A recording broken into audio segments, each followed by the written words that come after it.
तो आपको बता दें कि ऑपरेशन सिंदूर को लेकर जो है राजनीति और भी ज्यादा गर्म हो गई है। विपक्ष ने रक्षा मंत्री राजनाथ सिंह पर संसद को गुमराह करने का आरोप लगाया है और इस बार वजह बनी है नेशनल वॉर मेमोरियल पर ऑपरेशन सिंदूर के दौरान शहीद हुए 6 जवानों के नाम दर्ज होना। विपक्ष का दावा है कि संसद में सरकार ने कहा था कि इस ऑपरेशन में किसी सैनिक को नुकसान नहीं होगा, लेकिन अब सामने आई इस जानकारी ने उन दावों पर सवाल खड़ा कर दिया है। वही विवाद बढ़ने के बाद रक्षा मंत्री ने भी आधिकारिक बयान जारी कर दिया है। उन्होंने ये बोला है कि दरअसल ये बोला है कि आपको आगे बताते हैं, लेकिन ये पूरा मामला क्या है ये पहले समझिए। दरअसल ऑपरेशन सिंदूर के दौरान शहीद हुए 6 सैनिकों के नाम हाल ही में नेशनल वॉर मेमोरियल पर दर्ज किए गए। इसके बाद कांग्रेस ने सरकार पर गंभीर सवाल उठाए। कांग्रेस का कहना है कि संसद में रक्षा मंत्री राजनाथ सिंह ने ऑपरेशन सिंदूर के दौरान भारतीय सैनिकों को कोई नुकसान नहीं होने की बात कही थी, जबकि 6 जवानों के नाम वॉर मेमोरियल पर दर्ज होना एक अलग तस्वीर पेश करती है। विपक्ष के आरोपों के बाद केंद्र में जो है 28 जुलाई 2025 का वह भाषण है जो रक्षा मंत्री राजनाथ सिंह ने लोकसभा में ऑपरेशन सिंदूर पर चर्चा के दौरान दिया था। उस समय उन्होंने विपक्ष के सवालों पर जवाब देते हुए कहा था कि अगर पूछा जाए कि इस ऑपरेशन में हमारे जो है जाबाज सैनिकों को कोई क्षति नहीं पहुंची है, तो उनका उत्तर था बिल्कुल नहीं।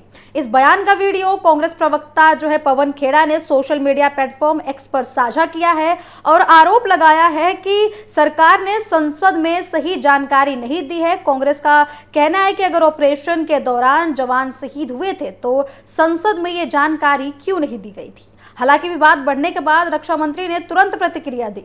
मंत्रालय ने अपने बयान में कहा है कि रक्षा मंत्री के 28 जुलाई 2025 के भाषण को गलत तरीके से पेश किया जा रहा है। मंत्रालय का कहना है कि विपक्ष ने भाषण के एक हिस्से को संदर्भ से अलग करके दिखाया है, जिससे भ्रम की स्थिति पैदा हुई है। रक्षा मंत्रालय के अनुसार जो है रक्षा मंत्री का आशय ये था कि ऑपरेशन सिंदूर के दौरान निर्धारित सैन्य कार्रवाई को अंजाम देने वाली सैनिकों को कोई भी नुकसान नहीं हुआ है। मंत्रालय ने यह भी कहा था कि पूरे भाषण को उसके वास्तविक संदर्भ में देखा जाना चाहिए, न कि किसी पंक्ति को अलग करके ये देखा जाना चाहिए। अब इस पूरे विवाद का केंद्र यही सवाल बन गया है कि संसद में दिए गए बयान का वास्तविक अर्थ क्या था।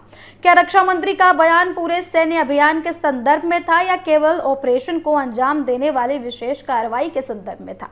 यही मुद्दा अब राजनीतिक बहस का कारण बन चुका है।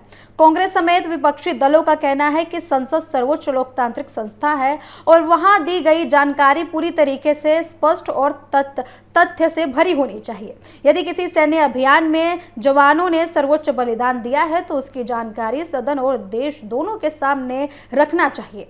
वहीं आपको बता दें कि विपक्ष राजनीतिक लाभ के लिए बयान की गलत व्याख्या कर रहा है, ऐसा सरकार का कहना है। वहीं रक्षा मंत्री ने स्पष्ट किया है कि रक्षा मंत्री के शब्दों को तोड़ मोड़ कर पेश किया गया है। इसके वास्तविक संदर्भ को बिल्कुल ही बदल दिया गया है।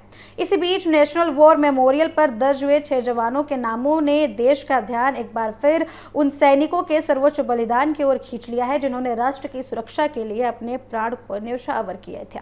वहीं राजनीतिक आरोप प्रत्यारोप भी अपनी जगह है, लेकिन शहीदों का सम्मान सर्वोपरि है। अब देखना होगा कि विपक्ष इस मुद्दे को संसद और जनता के बीच किस तरीके से उठाता है और सरकार आगे इस पर क्या स्पष्टीकरण देती है।